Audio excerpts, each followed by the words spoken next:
All right, Route 66 leaders. Here is our new October curriculum. I'm going to be sending all this stuff to you guys.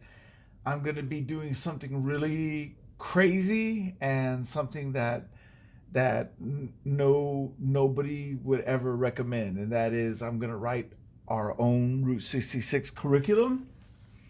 I have to use the template that Grow provides and that we pay for, but I'm gonna kind of add our own spin to it, and the 1,000 foot view of what I want us to try to do is I really want the fourth and fifth graders to have, at the end of the year, I want our students to really have a sense that they know who Jesus really is.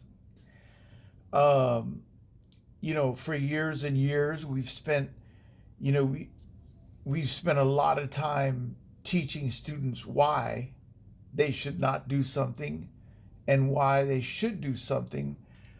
But what happens is when they leave the church and they get out into the real world where they're going to spend 80% of their time, they're going to be asked to defend their faith, and we haven't taught them how to defend their faith, because I don't think that we've spent enough time teaching them to fall in love with Jesus, and we spend a lot of time trying to teach them why and why not, when if we really take the time to teach them who Jesus really was, I think this will be able to give them the tools to defend their faith.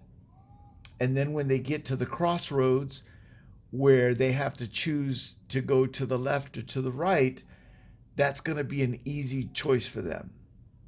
I just feel that in my bones. I feel it in the way, you know, I know this age group, and I feel like this is something that's going to really help them. If it doesn't, then we'll change, and we'll do what does help, because my goal for the kids in on our Wednesday night is to really get a sense of who Jesus is, and when they do, I think we'll be surprised by the results. So here is our month, October. October 5th, our verse is going to be Luke 5. Uh, um, Oops, that's a mistake. So I think that's 1 through 17.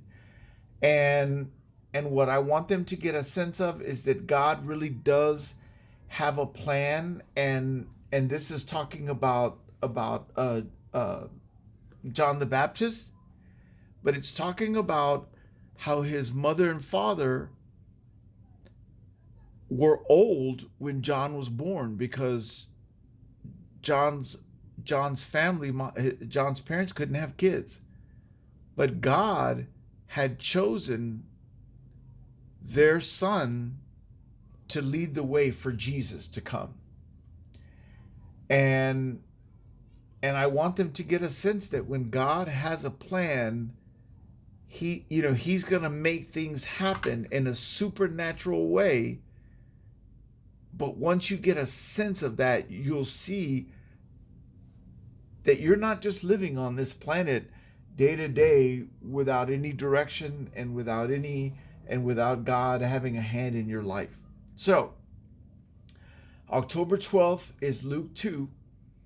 And this is when Jesus is taken to the temple for circumcision, and a priest named Simeon comes up and tells his mom and dad that he had gotten a vision from God about Jesus, and that 13 days after Jesus was born, or 8 days, um, he knew that Jesus was the Son of God. And this is just to say that the world was waiting, and I want the fourth and fifth graders to know that God is putting these things together in a way that there's people who aren't even associated with Jesus' family who know that he's been born, to know that Jesus isn't just some normal birth. Okay. And then October 19th, this is about the temptation of Jesus in the desert. Our takeoff is that I want the kids to learn that there is a way to fight sin, and that we're not just on this roller coaster and we're just going from one sin to the next, that there is actually a way that we can fight that temptation, and we do it through the Bible the way Jesus did. October 26th, Luke 5, and it's a new way of thinking, and this is the verse about the new wine in old wineskins, the new patch on an old pair of clothes, and it's and we want to point out that following God requires us to have a complete new way of thinking in the way the rest of the world wants us to think. And so in this story, Jesus is saying that you can't put new wine in old wineskin, because old wineskin has already stretched as much as it will stretch, and the leather can't stretch anymore. And the new wineskin the wine has to do a lot of fermenting before it's ready, right? And so if you do that, the wineskin will burst. And so what I believe Jesus was saying was that following him requires a complete new way of thinking. That if you use the old way of thinking, it's going to burst out, because it can't contain what God is trying to say to the world through Jesus Christ, which is that he is the way of salvation. Okay? So I'm not going to preach any longer. This is just what I wanted to say. This is what all the parents are going to get once a month. And then if this works out, I'm going to ask Miss Debbie to kind of make our own template with our own logos and things like that. But that's kind of down the line. All right. So October 2nd. Let me see here. Yes, this is the wrong date. Yeah. October 5th, which is Wednesday. What I would like us to do is for us to have a definite order of service, like 6 o'clock, the kids eat, 6:20, they go down to the thing, because right now, because they're kids, they just kind of want to do everything, and I'm realizing that it's difficult to control them. So let's just have definite times that we do something, and let's try really, really hard to stick with them. And I realize how difficult it is, because as soon as one of our students steps foot in, she's like, "Hey, can we play hide and go seek?" And she'll repeat that 50 times before the end of the night. So let's do a time. Let's do an order of service, and then our teaching. I want to call it true story time. You guys choose whatever you guys feel like you want to call it. The reason that anytime you ever hear me say the word story, I'm always going to put the word true in front of it, because our elementary students right now in the library and during reading time, they're going to be learning stories. And a lot of those stories have elves in them. A lot of the stories have magic in them. And they begin to kind of question whether what we're teaching them is along those same lines.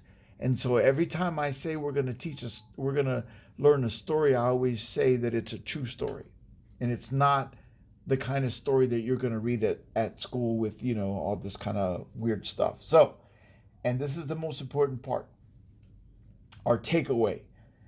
My idea of a takeaway is that if the kids learn anything, if we've spent $1 million to get them into that building, the one thing that I want them to leave with is the takeaway. Okay?